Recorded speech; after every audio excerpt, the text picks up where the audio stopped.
All right. So we talked a lot about how people work. We talked about how to find out about how people work, how to do research, how to gain insight into a specific avatar.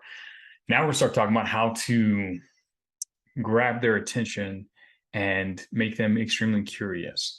We live in an attention economy. We live in a world where whoever can capture someone's attention the best and direct them to take action wins. That's basically the game. And that's a huge part of copywriting. And you need to understand the psychological function of attention and curiosity if you want to be successful. So let's go ahead and I'll start showing you how to do that. He who controls the dopamine controls the universe. The first battle you have to win when you're in the communications game, in the persuasion game, is the battle for their attention, right? That is the number one thing. We live in a world where people are more distracted than ever. People are addicted to their phones. They're addicted to drama. They're on these little dopamine drips on social media feeds, on TikTok, Instagram, Snapchat, whatever, just scrolling, consuming. If they're not being entertained and if their attention isn't being captured, they will move on to something else. It's harder than ever to capture someone's attention and keep their curiosity. So how do you stand out? How do you win in this battlefield for attention? Like, you have to understand how humans work and how our attention has evolved, right? Thousands and thousands of years ago, we were just living out in the savannah, right? We were just living out there. There were lions, there were tigers, there were antelope we wanted to eat. And our mind got really good at identifying certain things because identifying those certain things kept us alive, right? Our ability to pay attention to these things is what either allowed us to eat or what allowed us to run away from danger or allowed us to interact well with our tribe, right? You need to break the pattern, right? So like back then we'd stand out there and we'd stare out into the savannah. And if that blade of grass moved, that usually meant that, oh, maybe there's a lion or a tiger back there, or maybe there's an antelope. We started to pay attention to things that were different, things that stood out. We need to break the pattern like this. Boom, red screen, right? You need to find a way to stand out and be different than the environment. That's what human beings, our eyes are drawn to that. Our eyes are drawn to movement. Our eyes are drawn to change. Our eyes are drawn to something that is new and different. We need to figure out how to break the pattern, right? And usually that means presenting an opportunity, something they want, or a threat, right? Presenting one of these two things in a novel, interesting way that breaks the pattern, right?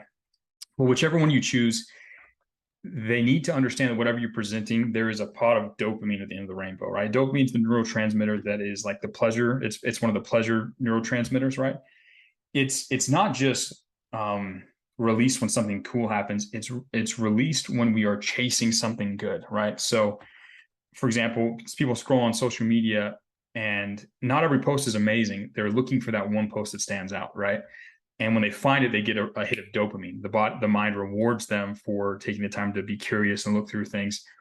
And they found something interesting, so the brain gives them dopamine, and it's an addictive process, right? Back in the day, it helps us become good hunters. We'd go out there, we'd look, we'd see the antelope, boom, dopamine, we're excited, right? Or we're out there, and we see, oh, look, a female from the other tribe, boom, dopamine, right? The dopamine is a reward for this search that we're on.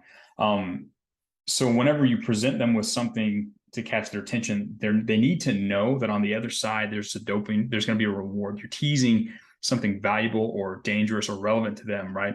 And they know that if they continue down this path, say with a subject line or this Facebook ad, as an example, they will be rewarded with dopamine. You need to tap into that pre-existing brain flow that exists already, right? Again, dopamine is what makes the world go round. We live in an attention economy. He who is able to give people dopamine in the right way can get them to do anything that they want, right? If you can dangle dopamine and get them to chase some future payoff of that neurotransmitter, you can get people to do anything you want, just like cats with a laser. You can get them to do anything at all, right? And when you add curiosity, mystery, and intrigue on top of that, those are sort of the elements. Those are ways we can describe that thirst or that search for dopamine, right? If you can add that to whatever you're presenting, it's like dumping gasoline on the fire. So how do you engineer curiosity? How do you get them to think, hey, there's some dopamine to be found here? Curiosity, once you've got their attention with something that's, either a threat or an opportunity, curiosity comes from an information gap, right? It's like a low-grade anxiety that exists and can only be solved when that question is answered. There's something they don't know, right? They know a little bit, but not all of it. There's part of the picture, part of the puzzle they're not getting. And that that gap, that misunderstanding or that lack of understanding, it sort of eats at the person. It's like a low grade anxiety, right? It's like an unsolved riddle that just eats away in their mind, right? It's just there constantly. You all know what this feels like if you've watched any kind of TV show or series online where they end each episode or series with or season with like a major cliffhanger, right? And you don't know exactly what's going to happen. But it kind of left you on the edge of your seat, like waiting for the next episode. This is why people binge episodes. This is why people binge TV shows. This is why people wait for months and months and months to watch the next episode when it finally comes out. That's the feeling you want to create. That's the type of information gap, the type of curiosity and mystery and intrigue that you want to have attached to everything that you write. You want to, each step that you want the person to take from viewing something to opening this to reading that to clicking this link to watching this to buying this product should be because they are on the edge of their seat, dying of curiosity, just on the other side of the action that you want them to take, right? That's how you lead people to change their life for good. Now, there are a few things that enhance curiosity. The first one is specificity.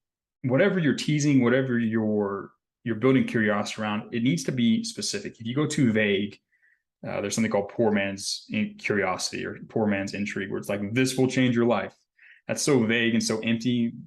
Sure, there's an information gap, but there's not enough information there even to have a gap in the first place. It's basically nothing, right?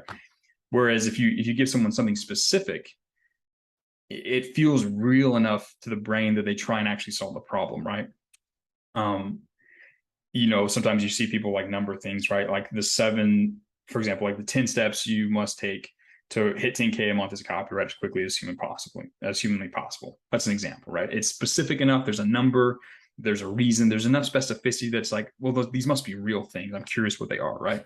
Specificity creates reality. You want to be specific without revealing everything, right? If you tell them the whole answer and there's no more information gap, then you've ruined it. You got to maintain a gap.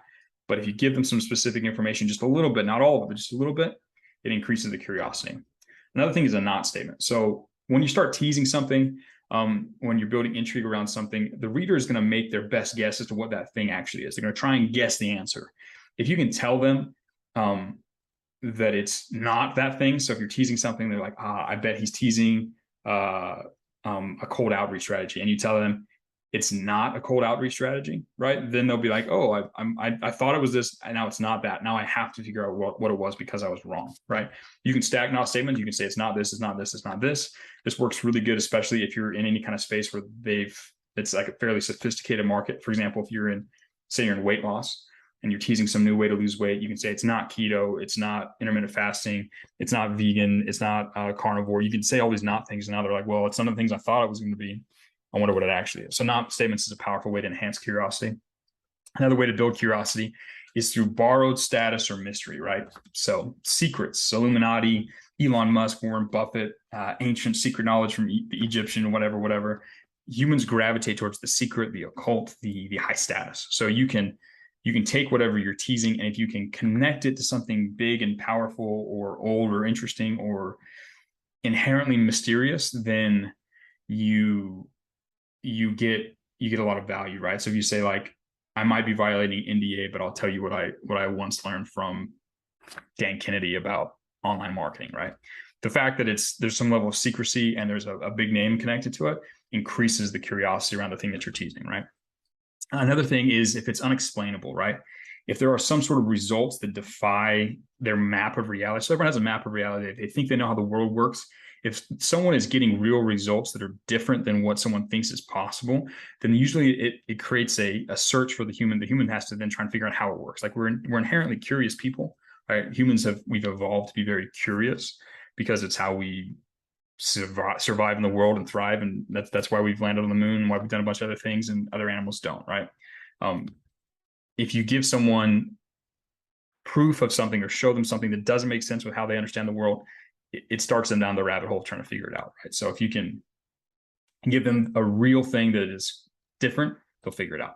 So again, this is key. If you can win the battle for their attention and get them hooked, like constantly on a constant drip of curiosity, if you become their source of dopamine, there is no limit to what you can get the reader to do. Like remember that cat. You can get the cat to do anything you want if you can just get them to follow that little red laser. And humans are no different. If you can tease them with dopamine, if you can build curiosity, intrigue, and mystery, you can get them to take step by step by step, and you just give them new mystery, new curiosity every step of the way. You can guide them from not knowing about you to being a raving fan, right? And paying you tens of thousands, hundreds of thousands of dollars, for example. So the ability to master curiosity, the ability to master your reader's attention is key. It's a battle you win at the very beginning, and you have to maintain success in that battle. You have to be the victor the entire time, all the way through, if you want to be successful as a copywriter.